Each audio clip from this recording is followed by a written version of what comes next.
Velkommen til Vinduespudser Danmark. Vi tager og præsenterer i dag et smart startersæt her.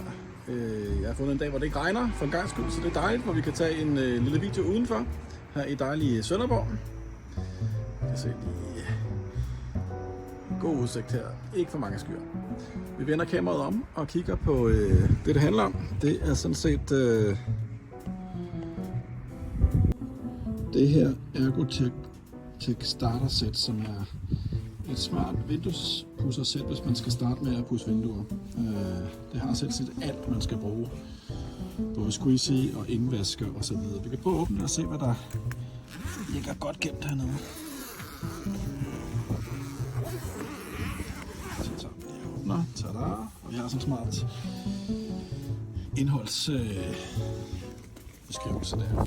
Så ser vi her, hvad vi har. Tada! Der er noget mikrofibersklud, som vi skal have. Der er noget teleskopstang. Der ligger også sådan en sæt ned, som kan gå op til 2,5 meter, hvis vi tager og forlænger den automatisk. Der er 2 i den her. Og så har vi nogle skritter her. Vi har 3 størrelser. Vi har, skal vi se, hvad vi har her. Så vi får mod her. Der kan vi se, at vi har en 25 her, 35 og en 45, og det er alle sammen af mærket Unger. Og så har vi sådan en, vi kan bruge til indvaskeren her, og vi har noget væske her, og det er ikke særlig meget, man skal bruge, det er et par dråber til en spandfuld. Og så har vi sådan en smart her, vi bruger til at sætte på skinnen, så den kan se sådan her ud. Det er en 25, vi har her, og så klikker man her, og så kan man sætte en større på her, eller en større på her. Så det er 25 som standard, og 35 og 45 er med. Alle 3 er med. Så er man godt kørende.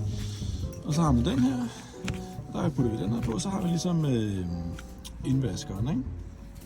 Og så har man sådan en her, sådan en forløjs, sådan en forløjs her, som er til glas. Ja. Den er dejligt skarp. Vi skal helst ikke arbejde med noget, der er rusten på glas, så det er god kvalitet igen. Unger, noget af det bedste, vi kan få. Jeg kan lige prøve at forlænge stangen, så kan I se nogenlunde, hvor lang den er. 2,5 meter, så 2 sekunder. Så prøver vi lige at forlænge her, samtidig med at jeg optager, og se om det kan lade sig gøre. Så gør vi simpelthen bare sådan her, hiver den ud her, hvor langt den kan komme her. Bare lige starte der, og så lukke her selvfølgelig. Bum bum, så har vi den der. Yes, så det kan blive lidt længere. Så. Og 2 meter, cirka 2,5, ikke også? Og så tager vi også videre den her på. Den skal ind her.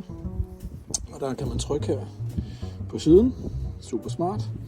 Så skal vi ligesom ramme de 2 hakker, der er her. Hvis I kan se, jeg ved ikke, om I kan se, men der er sådan 2, der lige, når man trykker her, så giver det så lidt, så der skal man lige være lidt påpasselig her. Gør vi sådan her, trykker lidt her, og holder dem her ind, mens vi lige putter dem lidt ned her.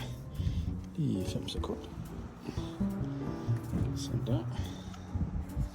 Så er vi klar til at sætte resten på her. Og det kan vi gøre sådan her, ved simpelthen at sætte den ned her, og så er der sådan en lille, hvis jeg ser, der er sådan en lille her, så der skal vi lige holde den her ind, så den kan gå i lok her. Hold den inde, så man kan optage samtidig med. Sådan der. Så går den i lås her. Og så har vi simpelthen tilkoblet den, og så trykker vi ned igen, når vi skal afkoble, ikke? Så. Det er sådan der. Meget nemt.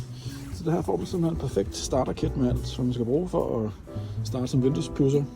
Altså begynde at sætte, det er klart, at jo højere man skal pushe, jo højere og større teleskopstænger skal man have, og der er også noget andet værktøj, som er meget interessant at få, når man bevæger sig lidt i højden, ikke? Men det er sådan standard. Og perfekt startersæt til ligesom at komme i gang, og man har det hele. Så det var det. Håber I kunne lide det. God dag til alle sammen.